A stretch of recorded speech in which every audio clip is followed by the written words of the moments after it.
This episode of PaddleTV is brought to you by the ACA, improving the paddle sports experience for over a century. Learn more at americancanoe.org. In this video, we're going to look at 5 kayaking tips that'll help make you a better paddler, or at least save you from having to learn important lessons the hard way.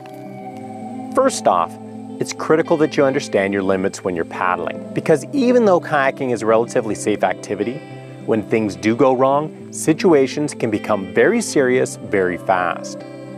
That being said, as a general rule, if you venture into water that isn't protected from wind and waves, and/or if you travel further from shore than you can comfortably swim, you need to be confident in your ability to re-enter your kayak on the water.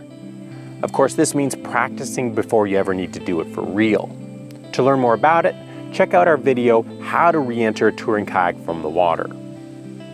If you can't confidently re-enter your kayak from the water, then it only makes sense to stay close enough to shore so that you can just swim in. The second kayaking tip is to use the power of torso rotation for all your strokes, which means engaging your whole upper body for your strokes and not just using the muscles in your arms. For example, when taking a forward stroke, your reach forward shouldn't just involve your arms. If I'm reaching for a stroke on the left side of my kayak, I'm going to reach with my left shoulder, turning my body to the right. Now when I plant my blade and pull on it, I'm pulling with my whole upper body. The third tip, if you're paddling on the ocean, you need to understand tides and tidal currents and how they can impact your paddling. Tides are the movement of water up and down on a vertical plane. Now high tide is when the water's at its highest, and low tide is when the water's at its lowest. Now there's roughly 6.5 hours between tides, and so in a day, that tidal change happens about 4 times. Tides can have a major impact on paddling because channels with plenty of water at high tide can become dry at low tide, leaving a paddler stranded far from where they started. Tidal currents can have an even greater impact on ocean paddlers. Tidal currents are caused by the massive amount of water that's forced around islands and up channels with the changing tide. In some areas, this can even cause large tidal rapids with huge waves and whirlpools. Fortunately, both tides and tidal currents can be predicted with good accuracy using a tide and current atlas and an appropriate marine chart. With good planning, a paddler can travel during slack tide, which is when the tidal currents are calmest, or even use the tidal current to travel more quickly in one direction. The fourth kayaking tip is about using the rudders or Scaggs that you find on most touring kayaks. You might find it hard to believe, but the main purpose of a rudder isn't to help turn your kayak. A rudder and Scaggs' primary role is actually to keep your kayak going straight. In particular, a rudder will keep your kayak running straight in windy conditions, because a kayak naturally wants to turn into the wind, which is called weathercocking.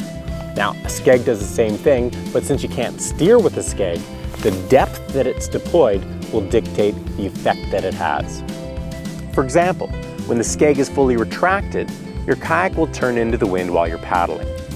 When the Scagg is fully deployed, your kayak should actually turn downwind instead. The trick to using the Scagg is to deploy it enough to hold a straight course while you're paddling.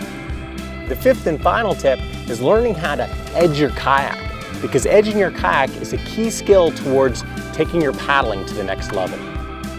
For example, it lets you turn more quickly, keep your kayak on course when it's windy, and the concept behind edging your kayak is the same concept that lets you stay upright when conditions get rough. When tilting your kayak, keep your hips loose and your weight centered over the kayak. You'll then shift your weight over to one butt cheek and lift the opposite knee. You should feel your whole rib cage shifting over to the side of your kayak while you do this, and your stomach and side muscles will be working to keep your body upright while your legs hold a steady tilt on the boat. So there you have it, the top 5 kayak touring tips. I hope this helps you paddle more efficiently and safely. If you did enjoy it and you want to learn more kayaking tips and tricks, then please subscribe to our PaddleTV YouTube channel.